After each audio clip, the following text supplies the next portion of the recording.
Magandang umaga po sa inyo lahat mga katribya at welcome po kayo sa aking YouTube channel. Ngayon po ay sana po nasa mabuti po kayong kalagayan. Ano mo pong oras, ano pong araw na dumating po ang ating pong vlog, nasa mabuti sana tayong kalagayan mga katribya. Ngayon sasagutin lang po natin po yung kung saan po meron tayong nag-comment po sa atin ukol po doon sa Kalamansi na meron pong isa, hindi na po natin siya papangalanan. Kumbaga, ayon sa kanya, doon daw po sa Mindoro, noong 1980s, okay ang kalamansi hanggang sa 1990s. Ngayon, hindi na raw po okay ang kalamansi dyan sa parte po ng Mindoro. Ayan, yung mga subscriber po natin taga Mindoro, mga tanong natin sa inyo kung hindi pa rin po okay ang kalamansi sa inyo, pwede kayong mag-chat, pwede kayong mag-comment kasi ayon doon sa ating nag-comment sa atin ay hindi raw po okay ang kalamansi dyan sa Mindoro.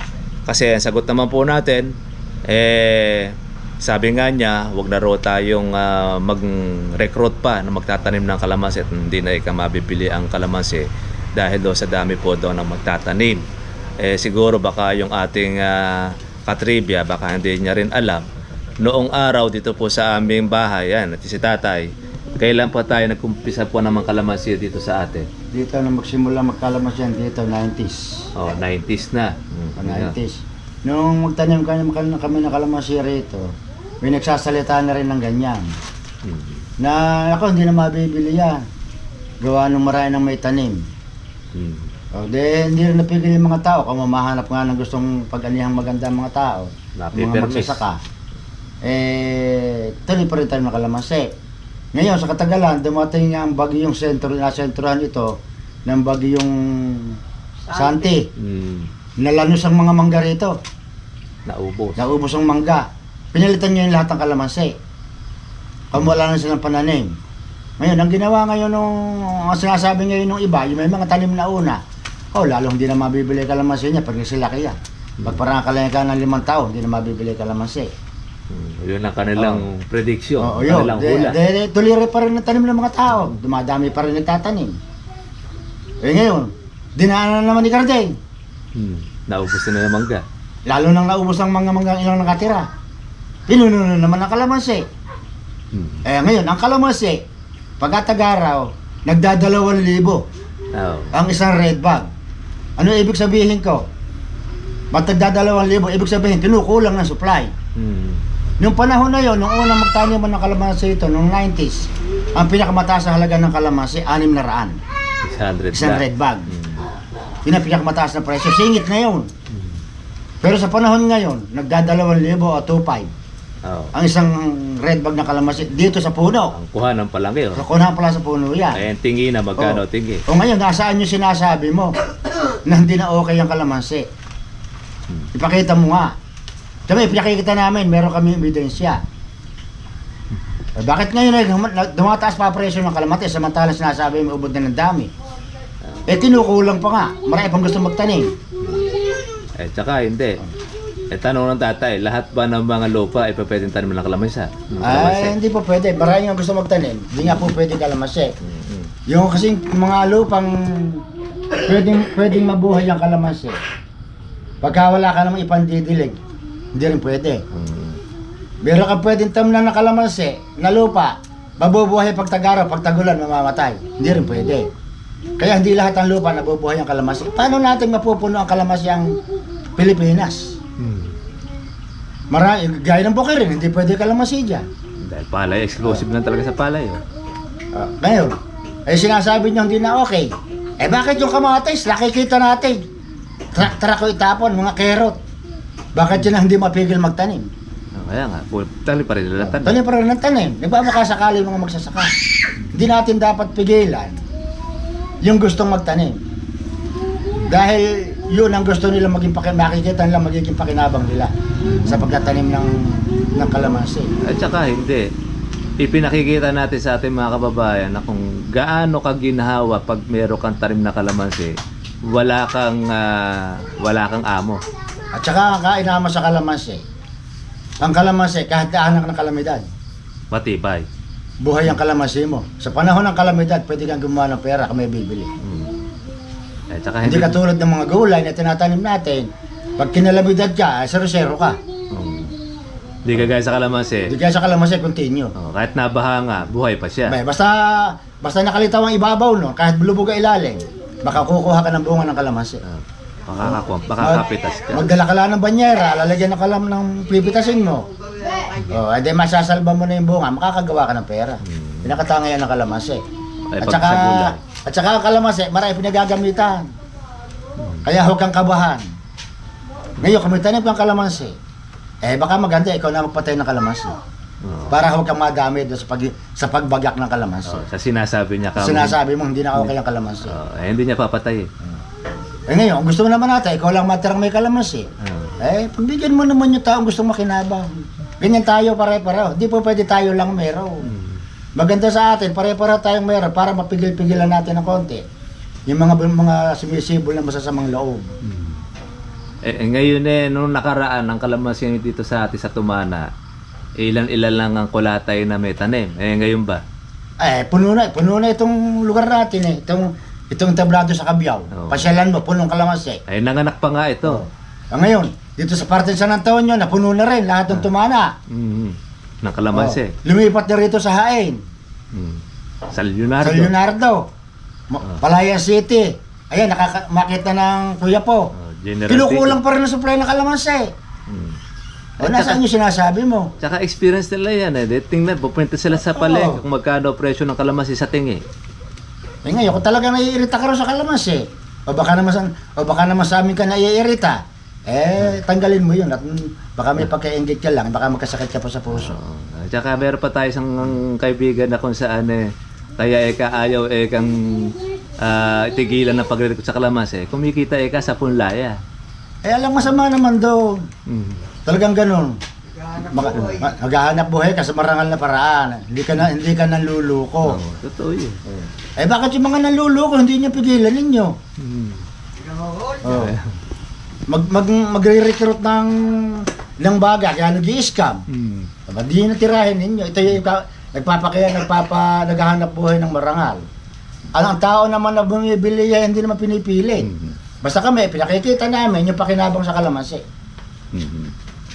Ayun po, doon sa ating hindi naman natin subscriber basher po yun yun nga po yung sa atin, kaya ako raw hindi daw ayaw natin tigilan po yung pagpopromote ng kalamansi at kumikita tayo doon sa ating punla. Masyado po pagkaingit po sa kanyang katawan, napakalaki ng kanyang pagkaingit. Kung gusto mo naman, di magbenta ka ng punla, di naman kita pipigilan di kita sasaway. Kung magkano ibenta mo, walang problema Sige, ganito gawin mo. Magtinda ka ng punla, sa iyo kami kukuha. Kami magpupromote ng punla mo, sige. Kung yun ang gusto mo.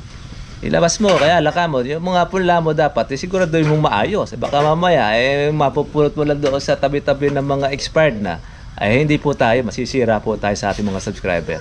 Ako man, halimbawa, ay magtinda ko ng punla, pinaghirapan naman natin ito Dahil ibibigay ko yung punla sa ating subscriber, may kasamang tutorial, may pagtuturo. Ikaw ba, kaya bang turuan yung bibigyan mo ng punla?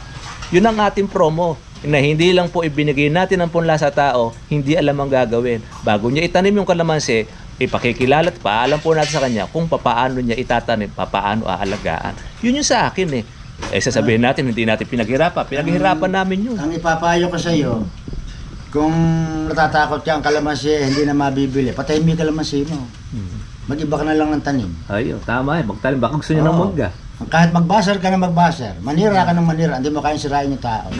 Dahil ang gusto ng tao, madaling pakinabang at matagal na pakinabang. Dahil gusto ng tao. Dahil ilang taon na tayo nagkakalamansi. Ilang taon na. Mula 90s. 90s, ay ano ng panahon ngayon? 24 na. 24 na. Ilang taon na yon? 34 years na. Mula noon, ako may kalamansi na. Hanggang ngayon may kalamansi ako. Pero kalamansi ko, wala akong nasirang hindi nabili. Kaya nasira ay hindi nabila dahil bumura. Yung truck na itinatapon, wala nang nangyaring gano'n. Magpakita ka ng truck na kalamansi itinatapon dahil hindi nabili. Pero ang kamatis at mga kero, mga gulay na inaani, talagang nakikita natin truck o itapon. Gano'ng kahirap ang magiging buhay ng magsasaka kung gano'n mangyayari. Ang itinatapos sa kalamansi, yung mga sira. Ayun, masira. Oo, yun. Yan, yung mga nabubulok. Pero meron sa atin kumukuha ng gano'ng mga sira. May kumukha naman yung sira. Binibenta Sabi doon nila pataba. Kaya napakarami na hinihingi. 100 pag bawat araw. Na may masisira. Huwag kang masyadong mairita. At kasi, ang pagkairita ng tao, nakakalikha ng sakit sa katawan niya. Ayun niya Isa sa pinapayo ko sa iyo. Ngayon, kung talaga ngayon ang nakikita mo, na wala na magkikipakinabang sa kalamansi, lahat mo kayo sa'yo, pigilin mo. Nakapagtataka naman ito, mas una pang nakakapanood itong basher na comment sa kalamansi. Wala kasing inaabangan niya kung hindi may pupuntos niya. Siguro gusto lang niya siya ang makinabang at kumita, kaya yun na pinipigilan niya ng tao i-promote ang kalamansi. Ngayon, yun naman nanonood dito at makapapanood, kayo na bahala magdesisyon. Ngayon, kung gusto niyo makinig sa kanya, baka hindi na nga mabili. Dahil ang kalamansi, talaga sinasabi namin, magastos. Mula sa punla hanggang sa pag-aalaga. Kaya lang, pag dumating naman yung panahon na pakikinabang mo, dire-diretso na pakikinabang mo. Iaaho naman niya yung ginastos. Basta alam mo yung paraan, kaya kami tinuturo namin yun. At saka yung pamamaraan na kung saan tayo nakakamenos, nakakatipid, yun ang tinuturo natin, hindi yung paraan na kung saan ay uubos kayo ng pananalapi ng inyong puhunan. Yung palang lupa ninyo ay hindi pala po pwede sa kalamansian. Kaya yun ang una-una po natin tinitrace dyan, bago natin yung ating mga ka-farmers na magtanim ng kalamansi, pinakikita natin yung possibility na po pwedeng mangyari sa kalamansi. Kasi tayo tatay, bago natin dinanas po yung ganitong nakabili, nakapundar kayo ng mga ari-arian sa kalamansi, marami rin tayong trial and error. Oo, ganun nga. Kaya nga pinakikita namin para makaiwas yung mga magtatanim. Dahil sa yung madali ng mga nagpapayo, yung mga palpak, kawawa naman yung napapayon ang nakikinig. Tsaka hindi, gaya halimbawa, merong ibang mga may tanim ng kalamansi, wala namang puhunan, wala namang kapital. Paano makakapag-alaga yun? Yung kalamansi nila, nakatiwangwang lang din. Kaya ang ginagawa ng iba, pinaarkila yung kanilang kalamansi. Ito pa yung ipapayo ko sa iyo. Kung mapapanood mo ulit itong vlog na ito, magpakita ka na pakapakipakinabang na may tutulong mo sa tao kung talaga nagmamalasakit ka. Yung mas makakahigit sa pakinabang sa kalamansi. Magturo ka at ituro mo yung paraan, ipakita mo na talagang mas magaling sa kalamansi. Yun ang ituro mo, talagang may malasakit ka sa mga taong nanonood.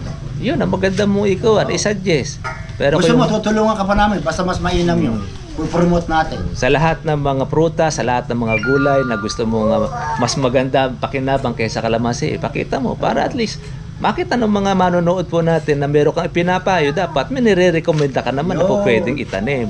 Hindi yung bas ka lang ng bas na wag na mag-promote ng kalamansi. Ano ipopromote ko? Ano ipapalit mo? Kalamansi trivia ang vlog ko. Hindi naman po pwedeng suha trivia.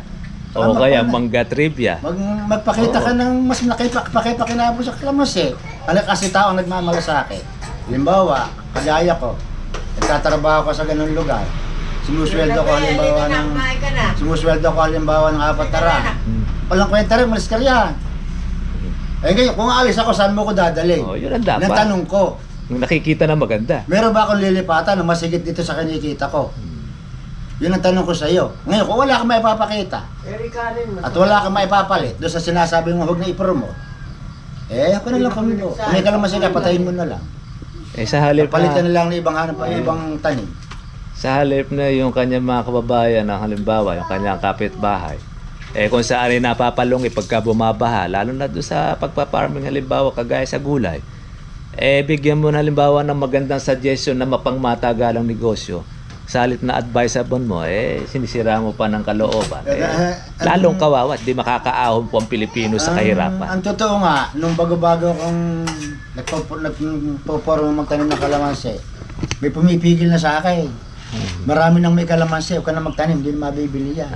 Yan ang kanilang mga kung talaga. Yan ang sa amin. Sabi ko, kung hindi ka ako mabili, di pare-pares tayo huwag mabili ating tanim. Sabi ko, nagtanim din ako. Ngayon, nung panahon umaan saan baka ako sasabi mo hindi mabibili? Ngingit ka lang ataka ako, hindi ka kalamansi, patayin mo. Okay. Kaya kung minsan doon sa mga nagbabas, dapat iniisip muna niya bago yung tutulan. Eh siya na may tanim ng kalamansi eh. Masama sa tao Okay. yung makasarili. Lipatayin niya yung kalamansi niya kung ayaw niya ng kalamansi. Kaya kami, ang ginagawa namin, ipinopromote namin yung kapakipakinabang na nakikinabang namin sa lupa para sa kapwa namin magsasaka para makinabang. Dahil ayaw naman namin na kumila nakikinabang. Meron kasi dito, pagka nakatuklas ang magaling na pang-alaga sa kalamansi, makikita mo, hitig ang bunga ng kanya. Tanungin mo kung ano para ang ginagawa niya, ayaw na may turo. Oo, totoo yun. Gusto niya mag-star siya. Oo, siya lang ang umani na Oo, maganda. ganun. Ngayon, pag sira ang kalamansi mo, nako, alay kang kwenta yung kalamansi mo, tingnan mo yung akin. Maganda ang bunga. Pag mamaratot niya na yun. Yeah, ganyan yung klase ng mga tao, siguro isa ka ron. Na ayaw mo i-share yung ayaw mo nalalaman share yung mo. alam mo. Na gusto niya, siya lang ang mayroong kalamansian. Dito ganun. Ngayon, yung isa, dahil gandahan ako sa bunga, tinanong ako, pinayuhan ako. Ganun yung gagawin mo, ganun ang timpla. Ganun ang ginawa ko, alam ba ang nangyari? Natuyo lahat ang bulaklak ng kalamansi ko. Naubos ang bunga. Naubos. Di nga nakapamunga, natuyo yung Oo, bulaklak. natuyo. Tinan mo nga. Iba nga, tingnan mo. nagbuko pa ng konti. Kaya lang. Siyempre, maniniwala ka, takit na may ebidensya. Oo. Dahil maraming bunga yung kanya. Oh. Katabi lang namin dito, yo. Kung halimbawa, kagaya ng isang katabi ninyo na, ano ba kaya ginamit pang mateda mo? Oh. Ay, Naku, maganda. kung ano lang eh kaya. Oh, katabi ko lang dito, yo. Ngayon, makatuklas sa akin ng mahina. Di, pinurumot ko. Di pare-parehas kami. Dahil namatay yung damo, dahil mas maganda ka mo. Luminis yung paligid namin pare-pareho. Hindi Meron yung yung taong gano'n, sa makasarili. sarili mo lang. Pag meron nalalaan, sinasarili, ay bahagi sa kapwa. At saka yung isa natin na yung basher na yung crab mentality. Pag nakikita niyong ang tao ay umaasenso, gusto ba'y kagad ay siraan? Gusto ba'y pabagsakin? Siguro nakikita na ang ating basher na ito, meron akong dinadala mga palang kung saan. Ay naiingit siguro. Di siya magdala rin sa iba-ibang lugar niya, ng pula niya na ipopromote niya. Yun lang po kumisa, para masama loob niya bang meron akong dinadalang mga punlado sa iba-ibang lugar. Hindi tataas sa kumikita ka. Yun niya eh. Yun yung ibig niya sabihin nun. Hindi ka papansin. mo. Pumunta ka rito. Gusto mo, ako mong magagaransya sa'yo. Pagka ito yung nakakita ng halimbawa, dideliveran ng kalamansi, isasama kita. Oo, kaya mo ng punla siya. Pakita mo na dapat muna yung punla niya kung maayos o okay. Oo. O ngayon, kung meron ka mas magaling na alam sa pag-aalaga ng kalamansi, ay ipopromote natin yun. Kung talagang gusto mong makatulong. Hindi yung shadow pagkaingit na kaya lang sinasabi pinopromote ka at ayaw ikang kunya dahil nagtitinda ng punla. Tsaka hindi ka kumikita, kaya ka hindi sumasagot eh. At saka hindi. Di naman namin pinoffer sa po yung tao bumili ng punla sa akin. Ang totoo nga, marami tayong mga subscribers sa iba bumibili eh. Pero sa atin kumukuha ng idea ng pag-aalaga. Ano ibig sabihin? Hindi naman lahat po sa akin kumukuha rin ng punla eh. Dahil sa pati ng Visayas, sa Mindanao, yun ba, matatawiran mo ng punla yun, napakahigpit sa barko. Pero yung kaalaman namin, binibigay rin namin sa kanila. Kaya nga, tinasagot din natin po yung kanilang gusto mga nilang message, malaman, sinasabi mga natin yung impormasyon. paraan. Meron pa nga tayo subscriber yung nanonood gusto ipuntahan ng kanyang lugar ako gagastusan lahat Saan mo nakakita ng pati diesel ko sa akin pa rin, napakalayo ng lugar Gusto niya. isasadyain mo sa bahay, tuturuan mo, ikaw pang gagastos sa sarili mo. Siya kung makakita ng gano'n, napakabait mo naman siguro pagka gano'n. Nanghihinayang siya. Nasa gagastusin niya. Humingi ka ng panggastos, nanghihinayang siya. May talent pero pala. Isipin mo. Ikaw yung nag-aaral niya, gumagastos talaga para matuto Yun yung doktor nga, bago makarating ng doktor, napakalaki ng ginastos, napakatagal lang kanyang ginugol niyan Konsulta ka lang laki na babayaran. Ayun niya, konsulta mo. Iba nga nagreklamo. Ganun lang sinabi, laki na ng binayad. Para lang tatay sa mekaniko yan. Kagaya nga nabanggit yung maghapon nagkakaliko. Hanggang tanghali kinakalikot yung kotse, ayaw manda. Nang dumating yung mekaniko, may kinalabot ka, i-start mo, manda. Nang umanda rin, hinga ng 500. Kamahal naman. Kinalabot ka lang. Hanggang tanghali ka nga hindi mo na paandar ngayon ka, umaandar na Ang ibig sabihin, iba yung meron kang alam. Kasi wala kang alam, ayaw mo namang gumasta. Paano kang matututo? Yun niya. Gusto kong tulungan kamo Gusto kong tulungan ng marunong. Ayaw mo na tulungan yung tutulong sa iyo. Paano kang matututo? Ayun yung dishwashing. Ayaw. Eh, yung pang hindi maganda dun eh. Sa Facebook pa siya nagko-comment eh, nagpo-promote pa. Na ako para daw meron talent fee. Eh, ano naman masama, kung tumanggap ako ng talent fee, pinaghirapan ko naman, hindi ko naman pinilit yung tao. Kung magbigay halimbawa siya, eh, ano ba problema ba ito? Tsaka hindi naman namin natutunan yan ng ganun-ganun lang. Napinulot lang namin sa gitna ng kalamansiya. Eh, humanap ka ng yung mga magagaling na mga technician, yung mga chef. Pag inimbitahan mo, babayaran mo yung mga yun eh. Wala naman libre dun eh. Eh, bakit pagka ikaw lang, kumuha ka halimbawa ng mga technician, babayaran mo rin yun. Bibili ka ng gamot din. Kaya lang, yung gamot na bibili mo, palpak pa kadalas ha. Sisirain pa yung halaman. Kaya halimbawa sa artista, may bita kang artista. Mahal na ibabayad mo, hindi pa kaya parating eh. Wala namang gagawin nyo, kasi magpapatawa lang. Video kakanta lang.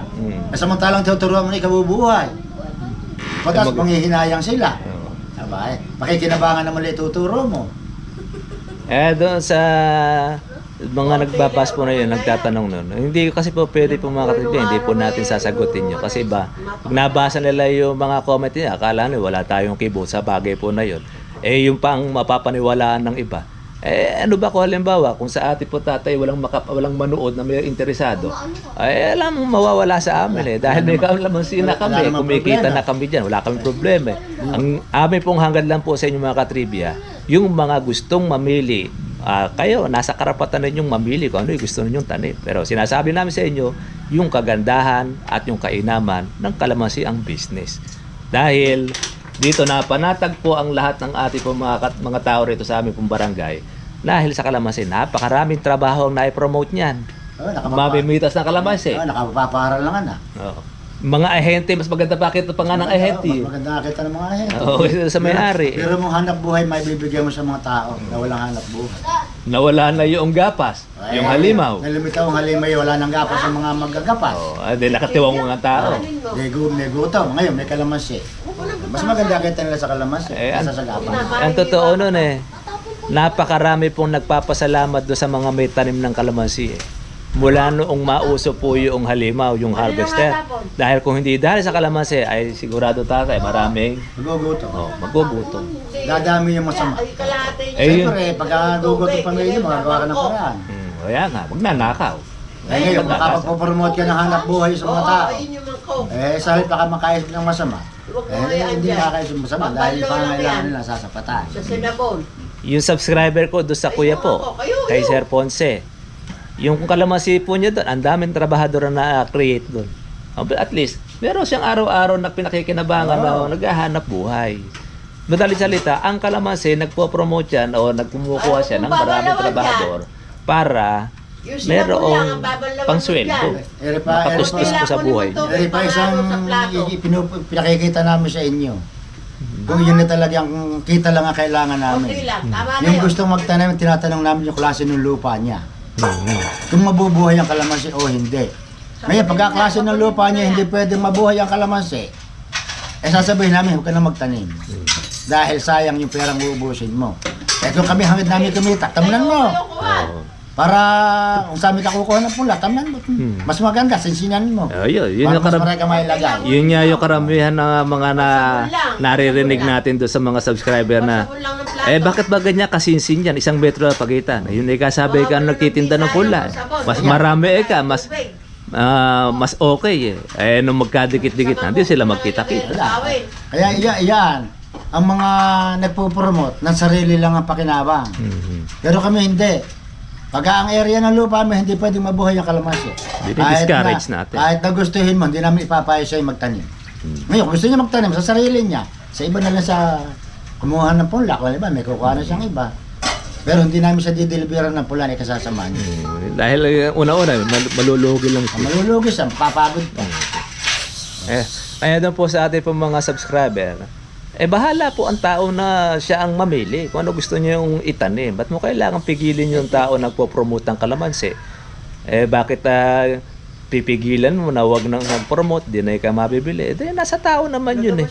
Katapos mo ipaliwanag, nasa kanya, kanya-kanya kayong kumuha. Yan kaya yun noong pa'y bumabaser sa'yo. Yung ikaw yung noong pa'y bumabaser, hanggang ngayon ang kalamansi, tumataas pa presyo.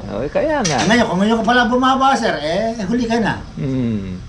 Una-una, marami na tayong kalamansi. actually, meron nga tayong kausap na kung saan merong isang malaking deal yun na siguro pabrika. Kinokontak tayo na kung meron ka ba kan 200 hektarya ng kalamansian. Kontrata, pabrika. Kinukuha sa atin. Hindi lang ako makatango. Dahil hawak na rin kasi po ng mga kanyang mga ahente ang mga lugar. Kaya hindi mo 200 hektarya. Ang kukuha tatay, yung Chinese national. Hindi alam kung ano yung gagawin pabrika. Bakit ganun karami? Isipin mo, 10,000 10 tonelada araw-araw ang kanyang kailangan na kalamansi. Halos ay makukuha mo na yung buong Nueva Ecija. Yun niya. Ibig mo, 200 hektarya, gano'ng kaluwang nun? Ano, ibig sabihin? Sa pamamagitan nun, kaya yung kalamansi, huwag ka magtaka, huwag ka mag-alala, hindi mabibili. Napakaraming paggagamit. Maraming pabrika ang gustong pumasok sa kalamansi, kaya nga lang, hindi kayang supplyan yung volume nila. Oo. Pero kung kaya mo ibigay yung volume nila, kulang na masusupplyan mo sa kailangan nila kada araw, may wala kang problema sa kalamansi. Kulang pa kalamansi rito. Ayun niya. Kaya nga lang sila hindi makagawa. Gawa nga nung hindi kaya supply yung kanilang mga volume na kailangan. Tsaka hindi. Ano naman baka mo ang kapag iaalaala mo? Ayan pa sa may Ang kalamansi parang palay yan, parang bigas. Kahit saan kailangan ng bigas. Oo. Ang kalamansi kahit saan pwede ang nangangailangan ng tao ng kalamansi. Sa totoo lang, dito sa lugar namin, yung panahon ng COVID, kalamansi malaki na itulong sa mga taong nako-COVID. Pampigil sa COVID yun. Pampigil sa COVID, pampalakas sa resistensya sa katawan. Kaya wag nyo kunin yung kalamansi. Ang kalamansi, marami na paggagamitan. Yung sa gamot, sa pagkain, sa sabon, sa pabango, at marami pang iba. Vitamin C sa katawan ng tao. Doon lang dati sa swine flu nang lumaganap dito nun Yung dilo na kalamansi ang pinakain ng iba doon sa mga baboy, nakasurvive. Sa swine flu. Kinakwento rito ng presidente po na magbababoy. Yun lang daw kinuha nila, yung mga dilaw na kalamansi pinakain niya. Ayun, awa na Diyos nakasurvive yung mga baboy. Manda para balata ko nilang mga baboy. Kasi wag bago mo kasi siya sabihan na pigilan ng tao. Tingnan mo muna kung meron kang i-recommendang mas magandang trabaho. Pa sa papayo ko sa iyo, sa katangian pa ng kalamansi. Doon sa lugar ninyo, baka maahasyan, may inandang gamot ang kalamansi. Pang-first aid. Kunti lito, napagsabaw. Kung malayo ka sa ospital, makakarating ka sa ospital mo ng buhay ka. Basta nakagat ka ng ahas, linisin mo ng katas ng kalamansi. Kahit aso. Yan, Subok na rito yan. Isa yan, dahil sa mga kamandag ng ulupong. Sa mga kagat ng insekto, lamok, mga dengue na yan, mainam yan. Basta kinagat ka at nagkate, kaskasin mo. Sa mga nahihigad. Ayan, sa first aid po lang natin yan ginagawa. Hindi namin kinukuha ang gamot, pero pang first aid yan. First aid. Pero dalhin nyo pa rin sa doktor para pinaka-the best pa rin. Kumbaga, kung nandun kayo nasa laot, pagpamulsa ka ng 2 pirasong kalamansi, nasa bundok ka, at least noon, kung mayroong mga ano man ako magat sa iyo, meron kang anti. At saka, ay pa isang mainom sa kalamansi. Halimbawa, punta ka sa laot, naubusan ka ng tubig, may kalamansi kang dala, uhaw na uhaw ka. Isa sa mainang pamatid uhaw. Pantawid yan, yung juice yan. Kaya sa manuyoyo yung lamunan mo, magandang sumipsip ka lang ng isa. Wala mapapatid yung uhaw mo, hindi matutuyo ang lalamunan mo. Makakaabot ka, doon sa pupuntahan mo, makakainom ka. Yung kagandaan ng kalamansi. Yung mga katangian, karanasan namin sa kalamansi. Yung mga katangian sinasabi po natin yan. Ngayon, nasa tao naman yun kung gusto nila o hindi. Maniwala man sila o hindi sila maniwala. Wala naman sa amin mawawala. Hindi naman kami mababawasan. Kaya po yung nagbabasa atin, baka una-una, sobrang hated mo na lang dun sa tao, sa kapapanood. Bakit? Pasalamat pa rin dahil siya una-una nanonood. At saka hindi, salamat pa rin sa iyo dahil pupromoto pa kami. Yun nga. Kaya lang, hindi naman po pwedeng hindi kami kikibo. Kung halimbawa, na yun lang sabi na wag na ipromote ang kalamansi, hindi po kalamansi trivia dapat ang channel ko. Mangga trivia. Oo, kung ano man yun. Baka mamaya, pag mangga trivia naman, sabihin na, wag na ka mag-promote ka ng mangga, dahil ka din ka mabibili ng mangga. Ano sa kaya ako dadalhin? O kaya, kamatis trivia, o ano ba? Ang gusto nun, huwag ka na mag-promote ng bagay na pwede makatulong sa tao. Siguro, sa kanya lang siguro ipopromote. Mag-promote ka. Ayun, promote niya. Kung ano yung gusto niya na mas yun ang pandoon sa kalamansi. Gusto mo malasakit siya, mag-promote ka. Na mas magaling sa kalamansi na alam mo. Ngayon, tutulungan ka pa namin. Sa tao naman yun, kung gusto halimbawa nila, kung yung pinoromote mo, okay o hindi. Kaya lang, mas maganda dapat, ipopromote mo, mas mainam sa kalamansi. At saka may bidensya kayo pakikita. Oo, baka mamaya, hanggang salita lang, hanggang istorya lang. Baka mag-wento ka lang ng wento. Ayun Hindi yan. ka ng wento, iwento mo. Oo, yun. Huwag na lang. Pero ganun pa man, maraming salamat pa rin sa'yo. Tsaka yung isa na naiinggit sa atin doon sa pagbebenta ng punla, magbenta ka rin ng punla. Oo. Mura. Yung sabi nga na isa Eka, yung kolokoy Eka, ito may pinaghuhugutan. Hindi ko alam kung sino yung sinasabi niyang kolokoy na yun. Di bahala siya sa buhay niya. May kami, maligaya rito. Bumili man, walang bumili. Pinakikita namin sa inyo yung kagandahan ng kalamansi. Isa pa, na naitutulong namin dun sa mo-order na punla sa amin. Garantisado yung punla namin binibigay. Hindi lang. Kumbaga, doon sa ibang nabibiktima na talagang nakikita namin, talagang kawawa yung bumibili. Kasi sa atin ang tumatakbo yung mga subscriber na nakabili sila ng mga laon na punla eh. Kawawa yung nakakabili. Itama nga murang nabili. Pakikita sa display, magaganda kalamansi, na punla. Bigyan mo ako ng ganon. Kaya deliver mo, daratay, matatandang punla. Yun. Yung mga inos Kung mo yung taong bumili walang alam sa punlang kalamansi, akala niya talagang ganon lang kalamansi. Isa pa walang alam, yun, tatanim nila. Matanda na yung kalamansi, ayaw pa lumaki. Ayun niya, yun na nga po yung isa nating kasama na kumbaga nabiktima nun eh. Kaya nung nagtanong siya, kamusta ba kayo pilang nabili? Dagpaka kayo na COVID eh. Oo. Yun po nangyari, hindi po nakasurvive. Yun ang iniiwasan natin sa ating mga kababayan. Isa sa naitutulong natin din sa mga taong gusto magtanim na walang alam, na nabibiktima ng mapagsamantala. At saka hindi. Bago po namin ibigay sa ating subscriber po yung punla, itinuturo muna natin po yung kanyang gagawin. Hindi namin siya iniiwan po sa ere na walang kamalay-malay, basta iniwanan po, bahala ka sa buhay mo. Mamatay o mabuhay yung kalamansi mo sa kami, naibenta namin punla mo, may pera na kami. Hindi kami ganon. Ikaranasan niya namin yun eh. Meron siya napunta dito eh. 500 punong kalamansi, tinanim niya, 2 taon na ayaw lumaki eh. Ngayon, nakita yung vlog na ito, napunta. Bakit po kalamansi nyo, kalalaki na? Ilang taon na po ba yan? Ang tanong sa akin nung nagpunta. 1 taong mahigit pala. Akin na 2 taon na mas maliliit pa dyan. Ang tanong sa akin, bakit? Paano ba ginawa mo? Tinanim ko po. Baka ko supat, di mo tinanggal. Hindi po. Nako, kahit 50 taon. Kalamansi mo mamamatay, di lalaki. Hindi ako natutulog ba? Ganun po ba? Tinatanggal po ba? Tinan mo. Kung ala ka ngang alam. 500 puno yun. Hindi mo matuturuan yung kapwa mo. Di gano'n, di kawawa.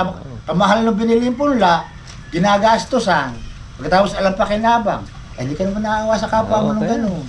Sige mo, itinanong niya, pati plastic, Pati plastic yung binahon. Alam eh. Ngayon, wala na ako narinig na gano'n. Nagtanong na kasama pati plastic. Nakasama yung plastic. Totoo. Tinatanggal yung plastic. Di ba, meron pa nga isang nagtanim na kalamansi, tinatanggal naman yung ugat ng kalamansi. Kinakalisan yung ugat. Kinakapon, kaya na daw ako. Sasaktan mo yung itatanim, sasaktan mo. Kung natatanim kang halimbawa ng gulay, kung bunutin mo, ayaw malagutan ng ugat eh. Ayaw mo magalaw yung Para ugat. pag nailipat mo sa lupa, huwag nang malante. Yun pa, kinakapong pa, tinatanggal pa yung Bakit kailangan nakapunin ng kalamansi? Ang kalamansi, pag nilipat mo sa lupa, mamumunga yun. Hindi mo na kailangan kapunin. Mataantalahin mo pa. Ayun. Kaya yun po kasi mga katribang nag-udyok sa amin kung bakit kami nag-vlog ng ganito sa kalamansi. Sa nakikita namin na maling pamamaraan ang kanilang ginagawa. Dahil pag nakapanood po yung marami doon, marami pang mabibiktima, marami pong mag-iiyakan dahil hindi po biro po ang kapital ng kalamansi. Talagang malaki ang kapital niya. Meron pang isa. Kung baka mapanood din niya ito, at siya rin mapapatunay at makikita niya. Nagtanim mo sa kalamansi, ilang libong puno itinanim niya. Nasa 3,000 yata. 3,000 puno. May nag-advise sa kanya, pinakinggan niya advice, matatayag niya kalamansi niya, alam bunga. Kailangan niya hagdanan para makakuha siya. Ngayon, hahagdanan niya, alapan bunga yung kalamansi niya. Plano niya niya putulin. Kapalitan na niya ng iba, na hindi pala totoo yung sinasabi sa kalamansi. Nakita yung vlog. Nagpunta rito. Huwag mo putulin. Ganito gawin mo. Ganun ang ginawa. Tsaka mo abunoha. Pagralan ng 1 buwan. Nagbalik. Okay, Eka. Ngayon, Eka, ganda ng bunga, ganda ng sanga. At saka, ang latest po natin na balita doon, para binibili ng mayor yung kalamansian niya. Isipin ninyo, mula doon sa napakapangit na itsura. Nagpakita nga po ng mga picture po niya, talagang naninilaw siya, tagang matatangkad. Pero noong kanyang ipinakita po yung ginawa po niya na narinig po sa atin na itinuro, bumerde kalamansi at saka maraming naging bunga.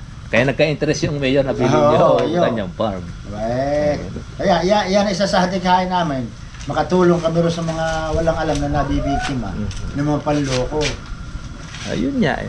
Kaya kung halimbawa po, doon sa ating po mga nakakapanood na wag na i-promote ng kalamansi, baka po hindi po kalamansi trivia ang kailangan mo. Baka iba siguro ang kailangan mo yung panoorin. Mag-iba ka na lang ng linya, baka naligo ka ng iyong pinagpanooran. O kaya Repaysa, mag-vlog ka. Ang i-vlog mo, wag na kayo magtatanim ng kamatis at mga kero. Nakikita naman natin, truck-truck o itapon. Kawawa naman kayo. Dahil gumagastos kayo. Dapat yun ako, Dapat yun promote. ako mo. Ngayon,